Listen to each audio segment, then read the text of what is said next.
एक घने जंगल में बड़े बड़े ओक और एल्म के पेड़ों के बीच जानवरों का एक खुशहाल समूह रहता था। गिलहरियां पेड़ों की डालियों पर बातें करती और एकॉर्न्स इकट्ठा करने में व्यस्त रहती। हिरण पत्तों से छनकर आती धूप में शांति से चरते। चिड़ियों का गाना हवा में गूंजता, एक मीठी धुन जो पुराने पेड़ों में गूंजती रहती। जंगल का जीवन शांत था, दिन और रात का एक मधुर तालमेल। जानवर आपस में मिलजुल कर रहते थे। उनके दिन उनके जंगल के घर की साधारण खुशियों से भरे होते थे। वे एक परिवार थे, हर कोई एक दूसरे का ख्याल रखता था।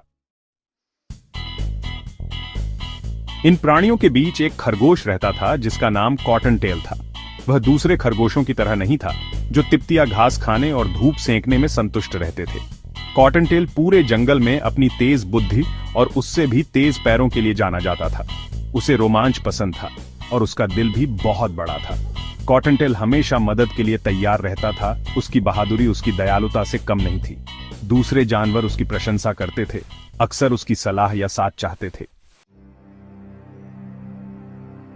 एक धूप वाली दोपहर मैदानी चूहों का एक समूह नदी के किनारे खेल रहा था। वे गिरे हुए लट्ठों पर और लंबी घास में एक दूसरे का पीछा कर रहे थे। उनकी छोटी छोटी चीखें हवा में गूंज रही थीं। अचानक उनकी हंसी की आवाज डर के कारण चीखों में बदल गई। हाल ही में हुई बारिश के कारण नदी, जो आमतौर पर शांत और उथली होती थी, उफान पर थी। तेज और प्रबल धारा ने अनजान चूहों को उनके पैरों से बहाकर पानी में बहा दिया। वे एक लट्ठे से चिपके हुए थे। उनकी छोटी छोटी आवाजें डर से चीख रही थीं। कॉटनटेल, जो पास ही में जामुन इकट्ठा कर रहा था, उनकी चीखें सुनी। वह जल्दी से आवाज की तरफ भागा। उसकी नाक हिल रही थी।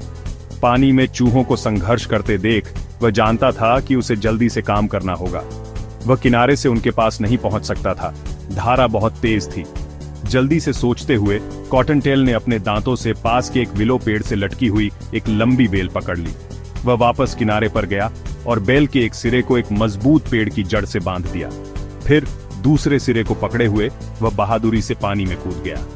धारा उसे खींच रही थी, लेकिन कॉटनटेल ने मजबूती से पकड़ बनाए रखी और उस लट्ठे तक पहुंच गया जहां डरे हुए चूहे चिपके हुए थे। उसने एक एक करके चूहों को बेल पर चढ़ने में मदद की।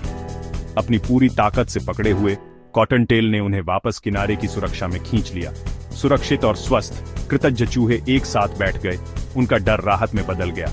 उन्होंने कॉटनटेल को कृतज्ञतापूर्वक